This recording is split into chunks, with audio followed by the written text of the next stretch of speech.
All right, Two Addicts and a Moron is back. I'm back. Wait, are we rolling? We're rolling, dude. Dang, I didn't even know. I wasn't even ready. Like, why you gonna start this shit? Like, what the fuck, man? Look, dude, I'm Bro. full of surprises. I'm full of fucking I'm over here in my head, man. I'm like Yeah, what are we talking doing about? math Are we problems. gonna I'm do- fucking.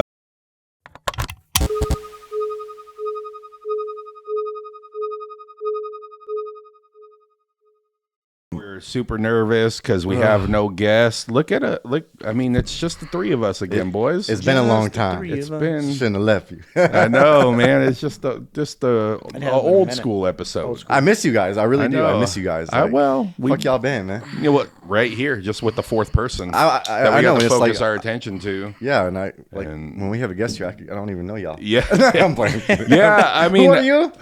I've learned quite a bit about having the guests on here, and I think everybody really has. But the one thing that I've taken away personally is a couple of them have gotten me pretty like silent at times, where I should have probably been digging in a little bit more and asking a few more questions. And Yeah. we had a buddy tell us about that, and I mean, you and I really respect this guy. Yeah, for like sure. more than most people on earth. So yeah, I mean, he was right, but honestly, I was thinking it before. So I kind of want to recap. I kind of want to talk about who I'd like to bring back on after watching some of those episodes and some of the shit that I missed, and maybe get your guys' input on it too. Yeah. But do a little bit of a recap of the past several guests, and maybe some things that stood out to you, and definitely some things that stood out to me. But let's get into some introductions in the middle again, not middle left anymore. Middle, Joey the Moron. Yay! And to the left, Jay Klein. To the right, Mike, Stu Boy, Addict Meth, GHB. Hey, all right. And before we get into our moment of silence, a few weeks ago, one of our supporters here, she passed away unexpectedly, and she was a big supporter. Left behind a good guy as her husband and 4 kids, and they're in a lot of pain. And I wanted to give Miss Bobby Barker a little bit of a shout out. So, walk into our moment of silence. Just she wasn't an addict, to my knowledge.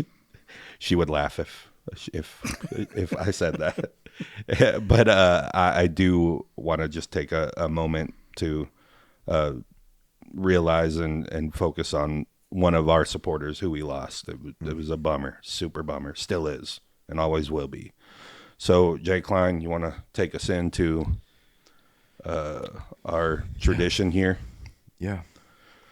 Let us get present. Let us get focused. Let us get centered. Take a nice deep breath. Close our eyes. Bow our heads.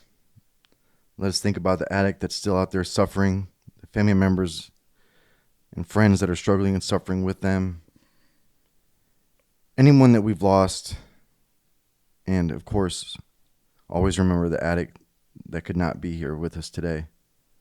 Let's take a moment of silence.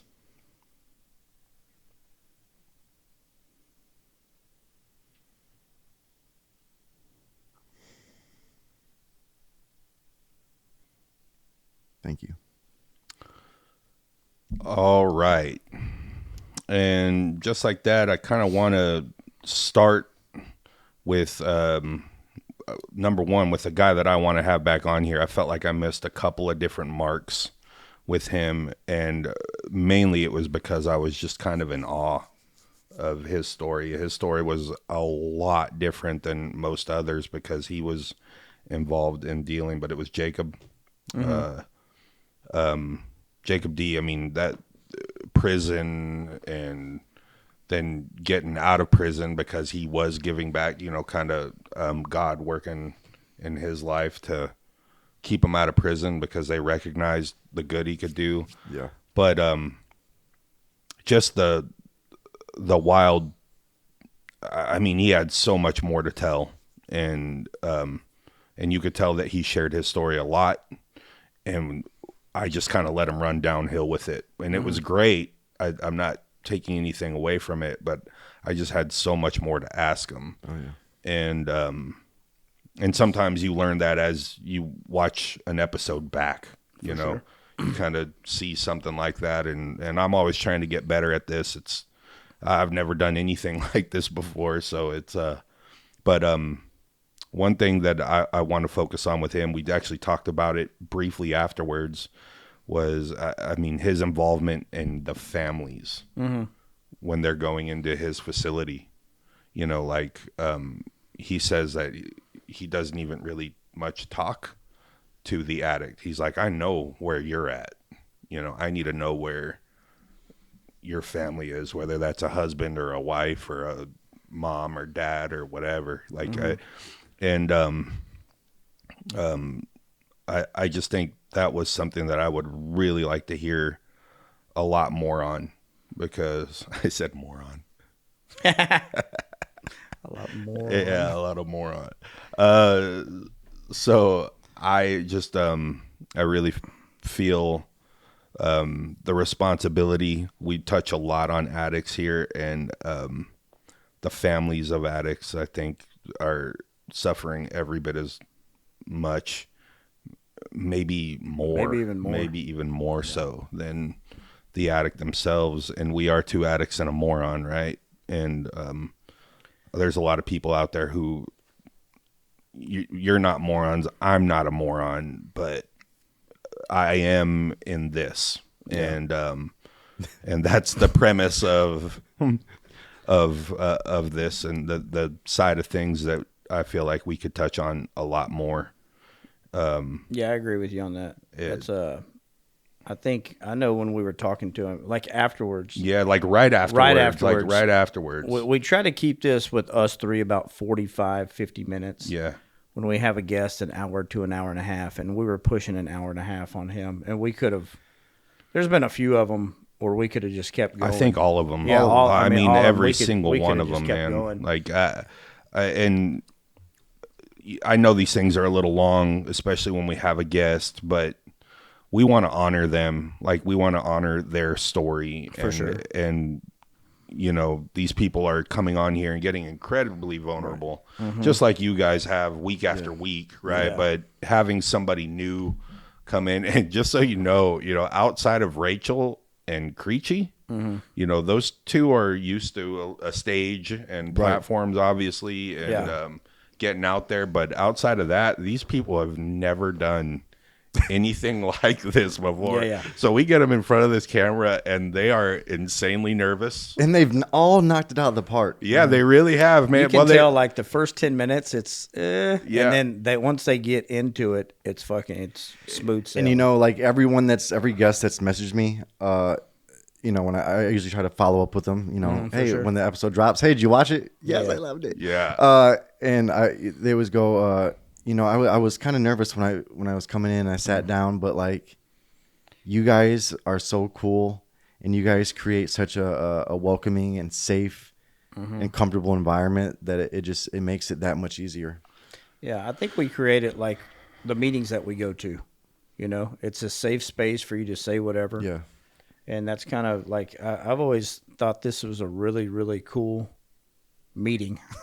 That's kind of how we kind of put it together, where you can say whatever. There's no judgment. There's not going to anybody.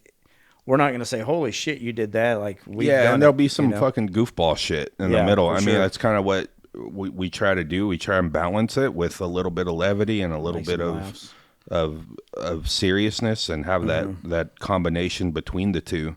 But I think obviously, like, you know, our stories and, like, you know, the platform that we've built here to help, you know, create some relatability, to help further a bond of sense of community, and to be able to support people through, you know, that have reached out to us, or just from our messages and our stories. I think one of the most beautiful things that we have created here is we are helping people get heard. We're helping people get seen, and we're helping people find their voice.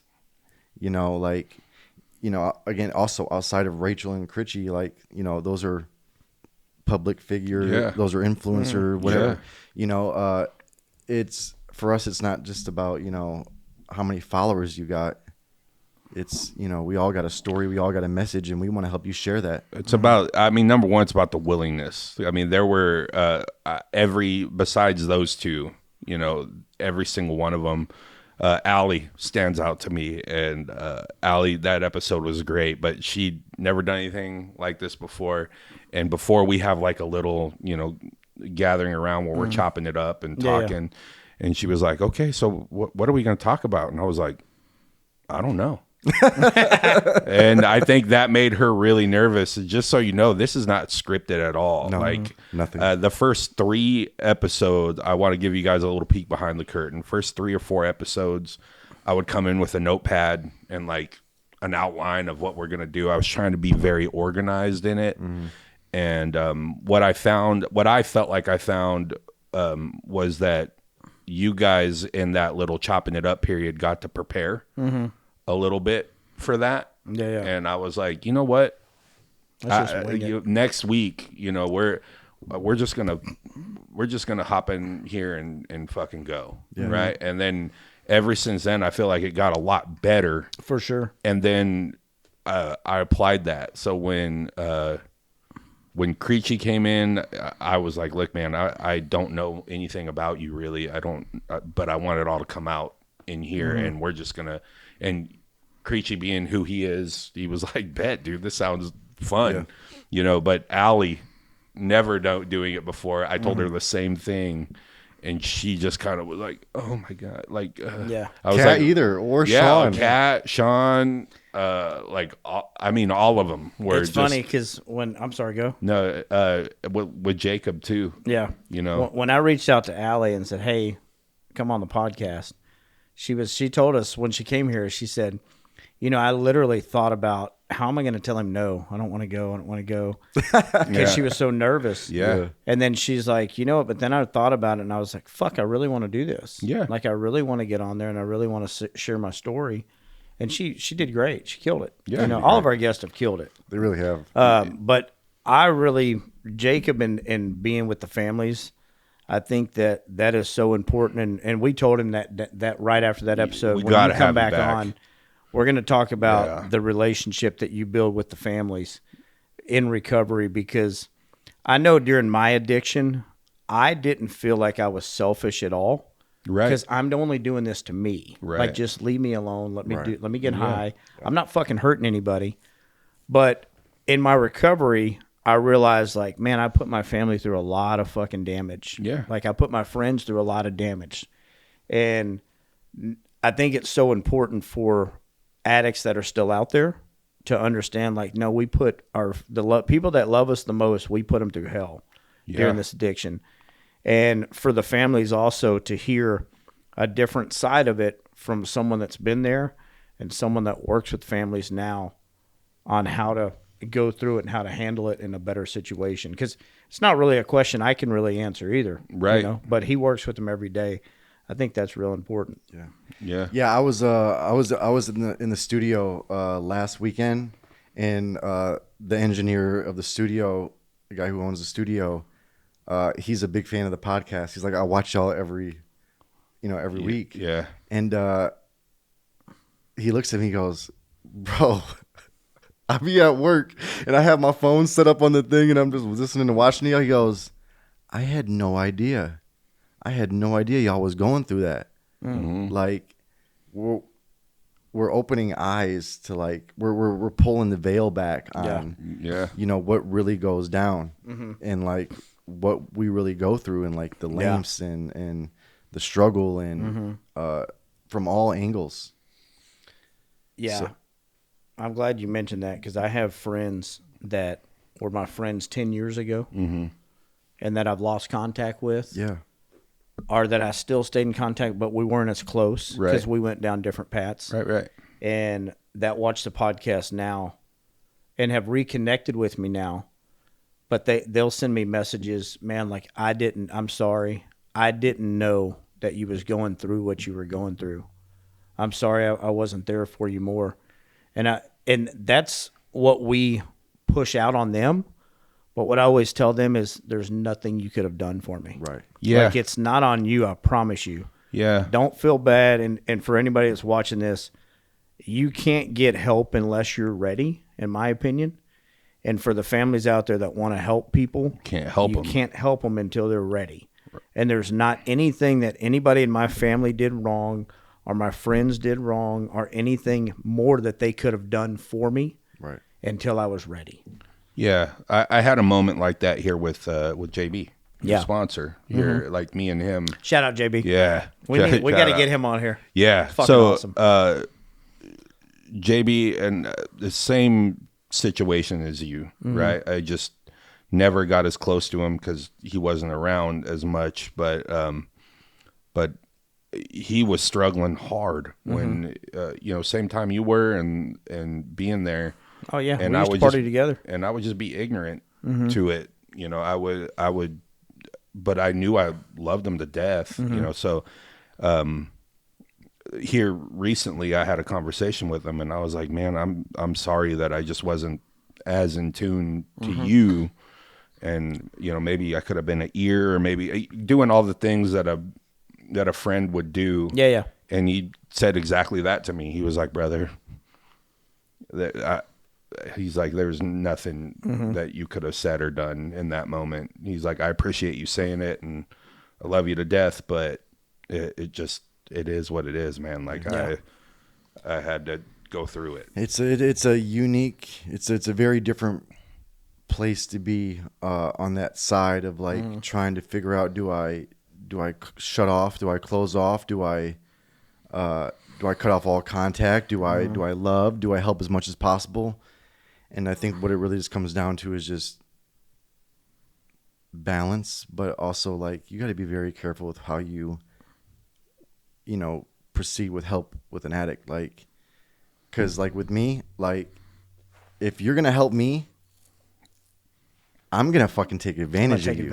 I'm gonna $20 you. I'm gonna send you so many Cash App requests that I'm gonna force you to block me. Yeah. I'm gonna force you to not want to talk to me again. Right. Listen, dude. I'm really hungry. I just need $20. Right. Hey, I'm gonna pay you back next Thursday. I'm gonna pay you back one of these Thursdays. Yeah. Just when I get paid. Yeah. I'll message you. Yeah. I'll message you. You don't gotta worry about it. I'll send it to you. Just don't worry. Just know it'll hit your account and it'll be there. And like it's really weird saying it because like the addict me would be like, dude, just give me all the money. Yeah. Just take me to my plug's house. Like it's just and like I think I shared this on the other episode, a quote that Brandon Novak said, popular figure in recovery, ex-skateboarder. Shut up. Yeah, hey, Brandon, we you got to can- get you on the podcast. Come on man. anytime, For brother. real. I sent you a DM. Check your DMs. Just start tagging him on some of our shit. No, for real. I think it'd be a good idea. And he said to enable as an addict is to help bury an addict. Yeah. Right. Right. I think what it comes down to is just love and tolerance and understanding and balance. Like, Such a hard thing to. it really is, because you got to be careful, because you can get sucked and brought down too. Even if you You will. Like it will inevitably happen. Yeah. I bring back our relationship. Like I loved you in the building, right? And then we went our separate ways after that. But I can safely say that you never asked me for money, but I think because of that, because it was just dick and fart jokes, but. I'm still going to $20. Wait, but You're a lot nicer addict than I was. I still had enough people to go to. I was coming. Yeah. I was coming, motherfucker. Yeah. Well, I think like I guess I feel like I was coming. You was on my list. I was, dude, you ever had those people that are just, I hate to say it like this, but like there was these people that are like, man, I don't want to do you like that, dude. But I'm coming for you. I'm pushing you on the list. Let me hit this. And I don't mean to say that out of, no, dude, like, you guys are like severely ill, in that you guys aren't thinking for anything other than what that thing is. Right. And there was a lot of good people out there that really helped me, and like, people that pay for my hotel rooms for no reason, people that let me sleep on their couch, like people that sent me money like every week. And they had to have known, I told you one of the best parts of my recovery is when I was able to pay everybody back. Yeah. I don't remember what it was, like 40,000 or something. And I was able to. The last person I was able to pay was my mom, and I was like, "Fuck yeah!" Like it was such a good feeling that I was able to get this person back 500, and this person back 600, and this person that I hadn't talked to in 3 years just sent them $800. Hey, this is what I owed you. You know, That's crazy. and it was such a good feeling to get that out there. Right. Where I didn't owe people money, but man, during it, I remember like I would ask somebody, "Hey, can I get 200?" And if you responded back quick to the 200, I'd be like, "Fuck, I should have asked for 400." Yeah, should have got 5 Yeah, or I should have asked whatever. for 5. But now I know I can come back to you this Yeah. next time, right? Yeah. It's a crazy fucking thing. Yeah, that we go through. I would work up. I'd have a formula. I have a script. Like I'm a salesman. Yeah. Oh shit. I honestly I can't.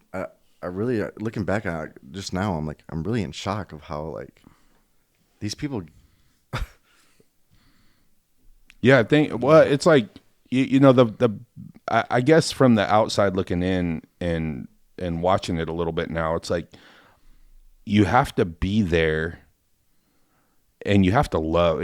Look, I mean, love is love, right? Mm-hmm. And whether somebody's an addict or they're not an addict, you gotta love them, and you gotta hold true to that. But part of that love is tough love too, man. Oh, it's Yeah. got to be. You know, like I mean, there's a bit of that has to exist there, and honesty.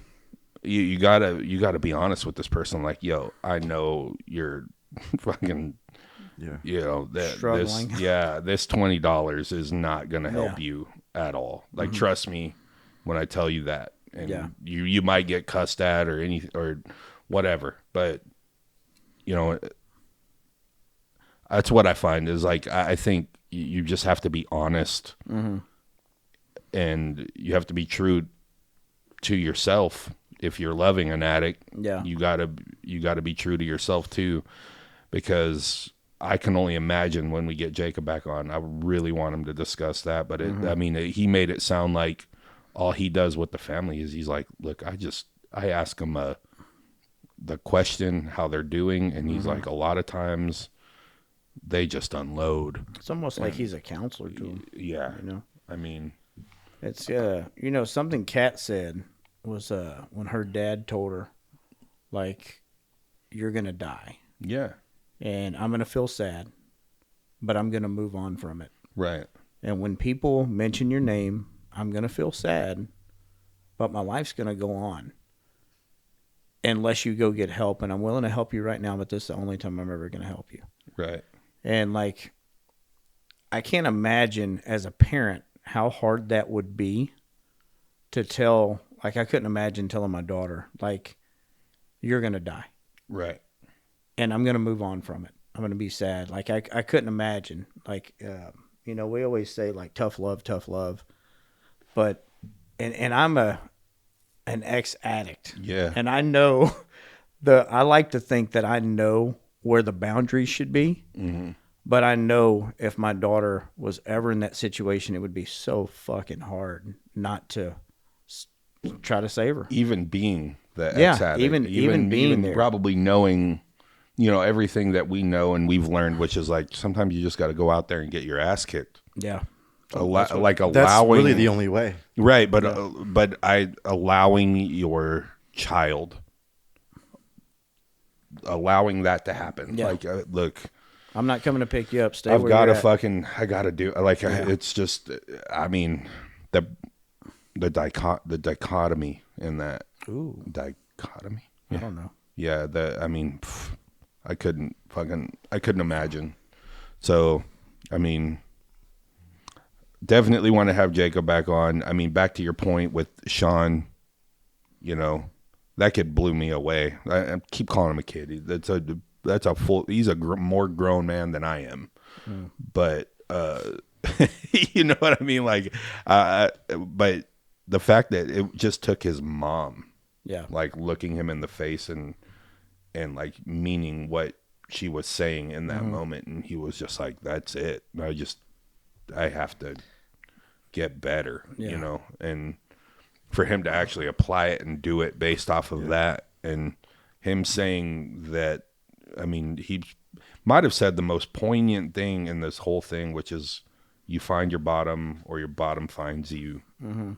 You know, We should put that up here. yeah, I mean, and Yeah, when you choose to find what your bottom is and you don't let your bottom find you, Mm-hmm. things can work out a whole lot better Yeah. in the long run and the short run too. Mm-hmm. So, yeah, I mean, I think that statement can be made in a lot of things in life. Yeah. yeah. When you Everybody stop has a digging, different man, Bottom too. you gotta stop digging. Yeah. Because like you don't have to go through and go to the lengths that I went to or you went to. Yeah. You don't have to potentially die in order to quit. You don't have to go be homeless in order to quit. Like you can stop right now. Yeah. You can stop right now. I promise you. If you have just been using for a year or 2 years and you've just only, you've scratched the surface of the underworld that is heroin, fentanyl, cocaine, crack, PCP, any type of drug addiction. Meth. I think I said meth, but if I didn't, I didn't forget about you guys. GHB. GHB, Anything that you put in your body to make yourself feel better. because I'm telling you, there's only a couple things that I haven't done. Yeah. And a couple places that I haven't been when it comes to drugs and alcohol. And every year from day one of my addiction to year 13, I always said, nope, okay, I'll do that. Nope, okay, I'll do that. I'll do that, but I'm not going to do it like that. Oh, Yeah, you know yeah. what? I'll do it like that.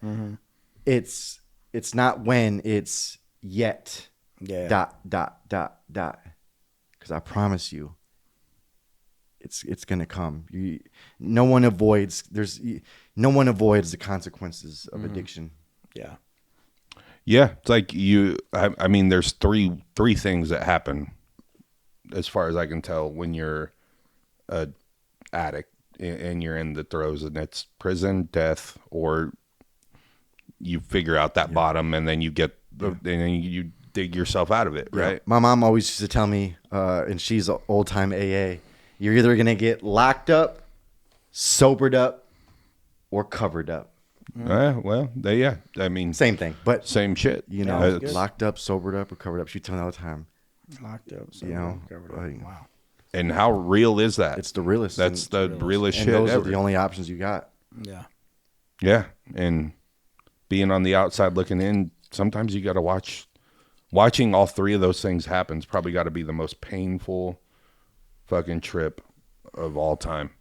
Like, But you know what's crazy is we've seen so many of our people end up one of those three ways, right? And it still wasn't enough for me to change, not until I was ready, because I didn't think that's not going to happen to me. Right. Like I'm not going to jail. Like if I seen someone die off some dope, I need that. I need that. Give me what he just had. yeah. I don't mean to brush it off like it's, I mean, dude, how applicable is that in a lot of things in life? Like we had a goof here about fucking pre-workout. Yeah. Right? Like No, yeah. several episodes ago, you were like, I'm on that. I'm on that pre-workout. Yeah. and Mike was like, write that shit down. Like, I want that. Like, you know what I mean? Like, I mean, it's. Well, what's funny is one of the girls at work come up to me the other day and she said, "Hey, what's the pre-workout that you were doing in that episode you were talking about? Because I need some." Swear to Yeah. God. Dude. So, I oh my swear God, to we're getting a God, little off so I topic, gave but her a like, scoop. so like, it's so hard for me to like, it's kind of hard, but it's kind of not really hard, but like, it's just a weird position to be in sometimes, like trying to like date, and now I'm on this podcast and Yeah. I've shared my whole life in fucking clips and fucking, so I'm talking to this chick and she's like, well, send me the link to your show. I'm like, Yeah. I got you. Yeah. And then a couple days later, I want to watch your podcast. Yeah. Two Addicts and a Moron on Yeah. YouTube. And then so the next day she texts me, I'm like, I just got out of the gym. I'm about to go hit a shower. And she goes, hey, so I watched one of your reels. I was like, oh yeah, which one? She goes, I watched the one about pre-workout. And then she goes, enjoy your shower, and then send a fucking wiki face. Yeah, buddy. Yeah, The good thing is there's no secrets if they watch all the fucking podcasts. hey. They're gonna know everything about you. You're gonna know everything about me. We don't even got a date. Yeah. Just watch the podcast. We can just go to dinner and be silent. Fuck it, we can watch the podcast together. You want to? Hey, that's me. Yeah, it's wild. Like for a minute, I tried to fight like giving this to a lot of certain family members, not all. Brother, my mom, my dad, they all had it, and but going into like, hey, grandma, like I heard you're doing this thing that's a pod. She doesn't know what a podcast is, Right. And my grandpa and. What's it called? Well, it's Two Addicts and a Moron. She's like, oh, well, I don't watch podcasts. I was like, perfect. Don't. Awesome. It's fine. It's just about my two buddies and me and, don't worry about it, Grandma. I love it though. Like, we're essentially like, I don't know how to say. I don't want to say like we're like martyrs because that's a pretty intense term. But what do they call it? Cannon fodder? Yeah, I don't know. It's just like hey, we're emptying our souls for you guys. Yeah. And a lot of people have. And a lot of people. I think have. that's the beauty of it because wow, they're doing that. I can do that. Wow, he's going through that. So am I. He did that. Me too. I have a brother. I have a brother. Come on, man. You know what I mean? Like you gotta respect the vulnerability. Yeah. No, it's. I've said it ad nauseum, but me being a moderator in here, but you guys are the ones, and our guests are the ones that really have to. This only works if you're being vulnerable. Right. There's only. It's only gonna work. It's only gonna help if you guys being in the depths where you were, expose yourselves and move that story on to other people who can relate or who can, like it or just some of the earliest comments or the DMs that we've gotten is just crazy, man. Made it all worth it, and couple specific ones, but yeah, man, that just people just saying I don't feel alone when I'm watching that. There are some things that have really rewired my brain and the way that I think. Like I have a lot of addict tendencies. I have a lot of addict behaviors just personally. And the only difference between me and you guys is I never picked up heroin. I never picked up meth. You know what I mean? But I'm, and in some ways it makes, this sounds weird. Follow me though. In some ways, like I respect you guys in that at least you were using a substance to cover it up, right? Like follow me. But I am not doing that. Yeah. And I'm just fucking pushing the shit down. You know what I mean? Like what are you using? I drink sometimes. Yeah. I drink sometimes, but I don't. You're a stuffer? Yeah. I just fucking, it's like, I think we talk about this as men. Right. We stuff. Yeah. We fucking we push it down. Like that's what we don't want to be called names by. Like, quit being a bitch, dude, or whatever. Crazy. I still do kind of like, I'll have my moments where I stuff a little, but I don't ever let the stuffing, get too full. I'll have like a, I have channels today, that I utilize. Sometimes, not always perfectly, but like, and it's like, it's weird. Like I can't imagine anymore of like not disclosing and sharing and getting that stuff out. So I don't know. It just made me think about that. It's like, damn. Yeah. Well, that's what I mean is like this thing's really like kind of helped me in a lot of ways too, and realize some of my own bullshit and full disclosure, I never thought that like that would happen from me sitting in this room, just personally, Yeah. me like reevaluating some of the things that I think and do and all of that thing. I was like, man, I just thought I was going to be the fucking moderator and the fucking shit joke guy in the middle. And now opening my scope to the way that I view an addict, you know, you helped me with that a long time ago, but now this even more so. It's just like, man, I'm just not judging anyone. Our friend who we helped out a little bit, and it's like we have no idea what they're going through. If you just would have answered a question with a little bit more, and you would have been right to do it, but in that one moment, you know, that was kind of her birthday cake moment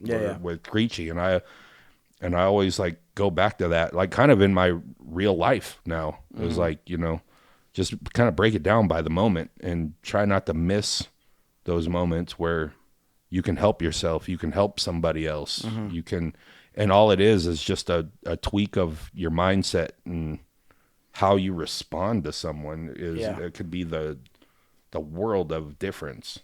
Sometimes we got such a small window to really fucking change someone's life. Yep. I know that's what I said that before when Brody sent me to rehab. I asked him afterwards, I said, why did you do it? Like, why did you pay for me to go to rehab? And he said, because I knew that in that moment I had such a small window to help you because you were willing. You were fucking finally willing. And I knew if that day passed, you wasn't going to go. So I dropped everything that I was doing, made the phone calls, paid for it, got you in there, and that was that. And I brought you the next day. I mean, it was taking away all of your excuses because I mean, they're good excuses. Thousands of them. I mean, they're good excuses though. I mean, when you think about it, you have a daughter, you have Work. Fucking, I got bills to pay. You have an ex-wife. You have the mother of your child that you have to Explain it You to have apartments and bills and all this shit that you could legitimately be like, I can't fucking go. But when you have somebody that's, or a group of people who are really gonna just like come in and be like, fuck you. Like if you're willing to do it, you're willing to do it. And we have no reasons not to get you there. So it's like Christy always says, it takes a village. No, yeah. All right. It takes a village. It does. And that's that small window that we have sometimes. And that window closes real quick. And, you know, he helped me. You helped me. Everybody at work helped me. And, man, I'm so thankful. For people that try not to go to rehab, it was the best fucking month. Besides having my daughter, it was summer camp for a month. Yeah. It was fucking amazing. yeah. I got to go get away. I didn't have to worry about shit. Y'all paid all my bills. Y'all fucking, I didn't have to worry about nothing. I didn't have to worry about work. I just got to go and get better. And the only thing that sucked was I was away from my daughter. But I used that as more motivation. You know, they let us, I don't know about the rehab you went in. We got to use the phone for 30 minutes on the weekend.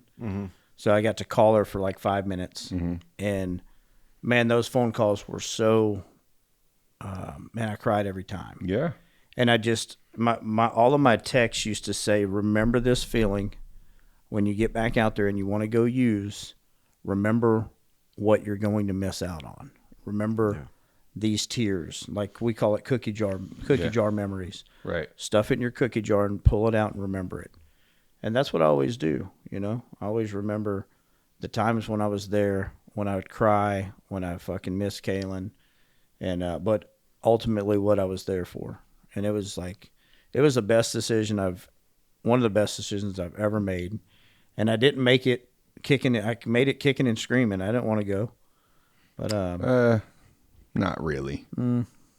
You did really. You I had a bunch of excuses. You weren't kicking and screaming, but I it mean, was- you it were was you were time. ready. Everybody It knew was time. that it was time. It was time. So And then there was people like me who was ready to go to rehab, did great in rehab, and then I used the second I got out. right. You know, it's all about the, you know, don't let certain things from certain, you know, there's not a one size fit all formula for this or recipe.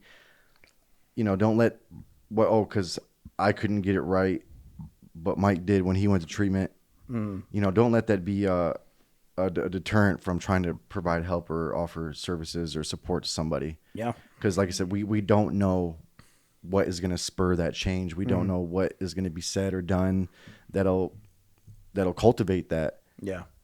Yeah, it's like one of those mazes, right? Like you see them in like movies, the Harry Potter movie, where everybody takes off and they got to go on different paths. Right? I feel like that's addiction in a nutshell. It's like there's one way to get out, Yeah. right? But You got to run into. But a now bunch of everybody's walls. got to go in, and some people are going to hit more walls than others, right? Like some people are gonna find the easier path to get out, but some are gonna go down.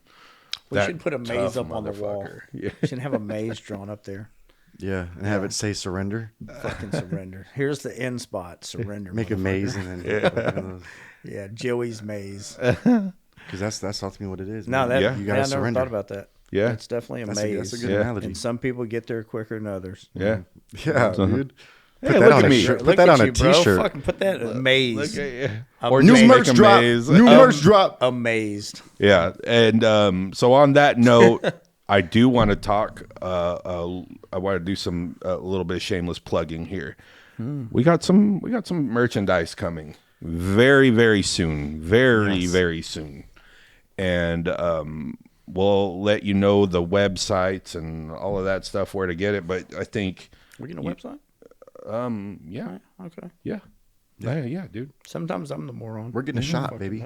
Yeah, And well, you can order online for those that are not in Texas. yeah, we'll get them to you. We will get 'em to you.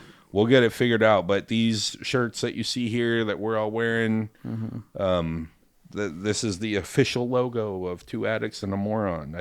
Right? We just decided on I that. think we decided. So this guy right here, we put right here, and now we want to put on, it on you. yourselves. And Bro, wait until someone gets a tattoo of it. oh, shit. But hey, if The first someone wants to tattoo- get Two Addicts and a Moron tattoo, we need to figure out what we can do. Can we pay for that? Yeah, Can we, I you will want to get a fucking absolutely- tat? We're gonna pay for it. I will absolutely I'll chip in. pay You for chip a in. tattoo Let's- if down. you I know a want. fucking tattoo artist that'll do you great. If you're an Austin, Texas, let's get you a tattoo. Two Addicts and a Moron. You pick the spot. I'll go. Let's fucking go. Like, that was a little hardcore. I'm going to tell you, don't do that. Oh, I'll tell you if you do. I'll definitely. Yeah, if you chip in do on that, it. I I'm will in. help you. But don't need it. You don't. It's Hey, we do have a new viewer from Mexico that was commenting. yeah. Did we reach out to him, JV? JV. Did you reach out to the? Yeah. the Did you guy reach from out Mexico? to the man or the woman from Mexico that was? We Oh, will thanks for today. watching the podcast, dickhead. We will All right. today. But I did translate some of the words. it says I am I'm glad to be here, grateful for you. and I'm grateful for you. We're grateful that you're watching as well. Yeah. Yeah. So here in a minute, I'm going to do something a little bit different again to address our brothers and sisters in Mexico. But before that, And all foreign territories. we are on Spotify. Yes. We are on Apple Music. Or Apple Podcasts. Sorry, we're everywhere that you can get your podcasts. Yes. Please go like and subscribe, and I think they're called follows on there. Hit those buttons, hit the notification buttons for us. It's just another way for us to get out there in the world, and that's how our partner is helping us out, is with that. Soundville Studios, big shout out to them. Big shout out. Now, with that being said, now that we got that over and we're winding down, hey Joe, come over here. I want you to talk to our Mexican. Pull it up. Pull up the comments. But we want you to address this as our resident Spanish speaker. Sorry, Amy's not here. My lovely Also, girlfriend. two of Chastity. She got a podcast. If you haven't seen it yet, Unveiling Addiction. Can we say it on here? Yeah, Yeah. of course. And then Rachel, she also has a podcast. Check it out. Against All Odds. Against all odds on all Yes. platforms as well. Yeah. Yes. And I also And we're also on TikTok and Instagram. DM us there. Facebook. Facebook, DM us. Check us out on our personal pages. Joey Fierro. Yeah. Yeah. Mike Stewboy O'Brien, just as it says. Jacob Klein. And then Joey the Moron on Instagram. Hit us up on any one of those personal pages or our 2 Addicts in the Moron pages if you need any help or support. We're always here for you.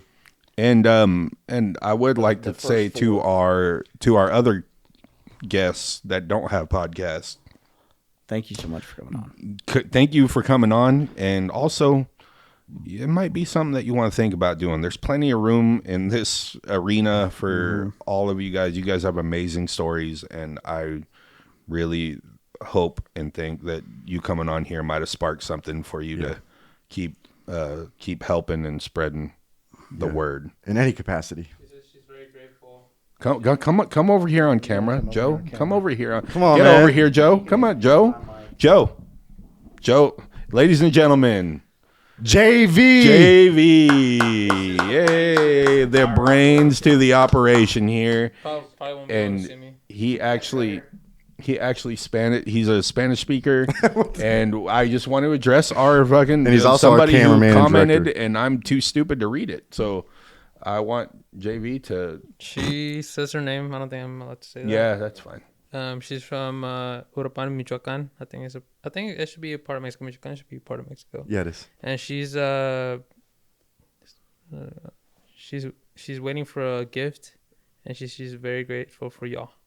She's waiting for a gift. All right. Yeah, if you're on Instagram, shoot us. We'll get you a shirt in the mail. Tell her that we'll get it. Say that we're gonna get her a shirt.